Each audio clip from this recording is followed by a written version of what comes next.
ಸಭಾಧ್ಯಕ್ಷರಿಗೆ ಅಗೌರವ, ಪೀಠಕ್ಕೆ ಅಗೌರವ ತರಿಸುವಂಥ ರೀತಿ ಒಳಗಡೆ ತಾವು ನಡ್ಕೊಂಡಿದ್ದೀರಾ ಅಂತ ಹೇಳಿ ಸಭಾಧ್ಯಕ್ಷರು ನಮ್ಮ ಮೇಲೆ ಕ್ರಮವನ್ನು ತಗೊಂಡಿದ್ದರು. 18 ಜನ ಭಾರತೀಯ ಜನತಾ ಪಾರ್ಟಿ ಶಾಸಕರ ಮೇಲೆ. ಅದಿವತ್ತು ಆದೇಶ ನಮ್ಮ ಕೈ ಸೇರಿದೆ, ವಾಪಸ್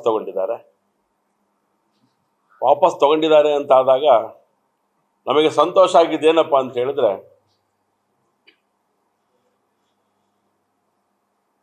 ಅಕಸ್ಮಾತ್ ನಾವು ಅವರಿಗೆ ನೋವು ಮಾಡಿರಬಹುದು ಆ ಸಭಾಧ್ಯಕ್ಷರ ಪೀಠಕ್ಕೆ. ಅದರ ಒಟ್ಟು ಪರಿಸ್ಥಿತಿಯನ್ನು ಅರ್ಥ ಮಾಡಿಕೊಂಡಾಗ ನಾವು ಮಾಡಿದಂಥ ಹೋರಾಟ, ಮಾಡಲೇಬೇಕಾದಂಥ ಹೋರಾಟ ಅಂತ ನಮ್ಮೆಲ್ಲರಿಗೂ ಕೂಡ ಅನಿಸಿತ್ತು. ಹಾಗಾಗಿ ಹೋರಾಟವನ್ನು ಮಾಡಿದ್ದೇವೆ. ಆ ಹೋರಾಟಕ್ಕೆ ಇವತ್ತು ಜಯ ಸಿಕ್ಕಿದೆ ಅಂತ ಹೇಳಿ ನಾನು ಭಾವಿಸ್ಬೇಕಾಗತ್ತೆ. ಮೊನ್ನೆ ಸಭಾಧ್ಯಕ್ಷರಿಗೆ ಆಗಿರುವಂಥ ವಿಚಾರದಲ್ಲಿ, ನೋವಾಗಿರುವಂಥ ವಿಚಾರದಲ್ಲಿ ನಾವು ಕೂಡ ಒಂದೆರಡು ಸಂಗತಿಗಳನ್ನು ತಿಳಿಸಿದ್ವಿ. ಅವರು ಅಶೋಕ್ ಅವರ ನೇತೃತ್ವದಲ್ಲಿ ಅವರನ್ನು ಭೇಟಿ ಮಾಡಿತ್ತು 18 ಜನ ಶಾಸಕರು. ತಂಡದ ಭಾವನೆಗಳನ್ನ ಅಶೋಕ್ ಅವರ ನೇತೃತ್ವದೊಳಗಡೆ ಸನ್ಮಾನ್ಯ ನಮ್ಮ ರಾಜ್ಯಾಧ್ಯಕ್ಷರು ಕೂಡ ಹೋಗಿದ್ರು.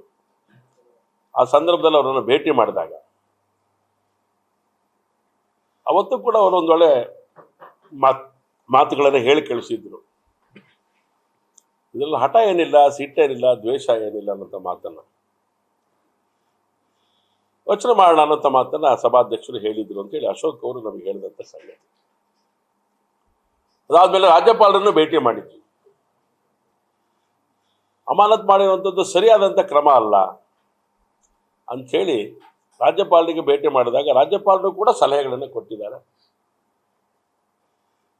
ಅನೇಕ ನಮ್ಮ ಹಿರಿಯ ಶಾಸಕರು, ಸುರೇಶ್ ಕುಮಾರ್ ಅಂತಹ ಪ್ರಮುಖ ನಾಯಕರು ಸಲಹೆಯನ್ನು ಕೂಡ ಕೊಟ್ಟಿದ್ರು ಸಭಾಧ್ಯಕ್ಷರಿಗೆ. ಅವರೇ ಹೇಳಿದ್ದಾರೆ ಯಾರ್ಯಾರು ನನಗೆ ಸಲಹೆಗಳನ್ನು, ಸೂಚನೆಗಳನ್ನು ಕೊಟ್ಟಿದ್ರು.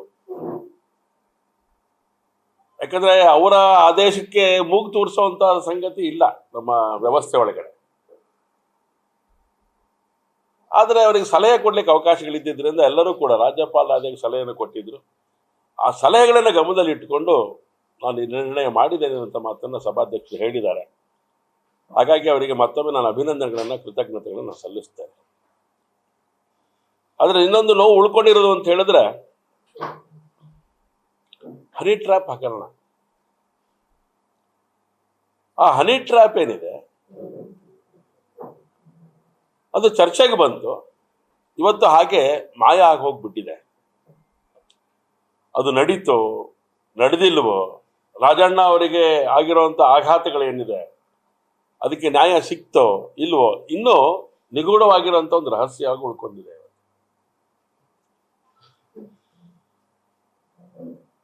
ನಾವು ಅದನ್ನೇ ಹೇಳಿದ್ದು, ಪ್ರಜಾಪ್ರಭುತ್ವ ವ್ಯವಸ್ಥೆ ಒಳಗಡೆ ಈ ರೀತಿಯ ಒಬ್ಬ ಮಂತ್ರಿಗೆ ಈ ರೀತಿಯ ಒಂದು ಕೃತ್ಯವನ್ನು ಮಾಡುವಂಥ ಕೆಲಸವನ್ನ ಇನ್ಯಾರೋ ಮಂತ್ರಿಗಳು ಮಾಡ್ತಾರೆ ಅಂತ ಆದಾಗ ಅದು ಸಭೆ ಗಂಭೀರವಾಗಿ ತಗೊಳ್ಬೇಕು, ಸದನ ಗಂಭೀರವಾಗಿ ತಗೊಳ್ಬೇಕು ಅನ್ನುವಂಥದ್ದು ನಮ್ಮೆಲ್ಲರ ಆಗ್ರಹ ಇದ್ದದ್ದು. ಆದರೆ ಅಧಿವೇಶನ ಮುಗಿದ ನಂತರದಲ್ಲಿ ಹನಿ ಟ್ರ್ಯಾಪಿನ ಬಗ್ಗೆ ಯಾವುದೇ ರೀತಿಯ ಸತ್ಯ ಸಂಗತಿಗಳು ಹೊರಗಡೆ ಬರದೇ ಇರುವಂಥದ್ದು ಮತ್ತೊಂದು ಪ್ರಜಾಪ್ರಭುತ್ವಕ್ಕೆ ಆಗಿರುವಂಥ ಧಕ್ಕೆ ಅಂತ ಹೇಳಿ ಸಂದರ್ಭ ನಾನು ಹೇಳಲಿಕ್ಕೆ ಇಷ್ಟಪಡ್ತೇನೆ. ಒಟ್ಟಾರೆ ಈ ಒಂದು ಪ್ರಜಾಪ್ರಭುತ್ವ ವ್ಯವಸ್ಥೆಯಲ್ಲಿ ಇರುವಂಥ ಸಂಗತಿ, ಸಂವಿಧಾನಬದ್ಧವಾಗಿರುವಂಥ ಸಂಗತಿ ಏನಿತ್ತು, ಸಭಾಧ್ಯಕ್ಷರು ಅದನ್ನು ಗಂಭೀರವಾಗಿ ತಗೊಂಡು ಅದ್ರ ಬಗ್ಗೆ ಆಗಿರುವಂಥ ಅನೇಕ ಸಂಗತಿಗಳನ್ನ ಗಮನದಲ್ಲಿ ಇಟ್ಟುಕೊಂಡು ಇನ್ನು ಮುಂದೆ ಹೀಗೆ ಮಾಡಬೇಡಿ ಅಂತೇಳಿ ಸಲಹೆ ಕೊಟ್ಟಿರುವಂಥ ಸಂಗತಿಯನ್ನು ಕೂಡ ನಾವು ಸ್ವೀಕಾರ ಮಾಡಿದ್ದೇವೆ.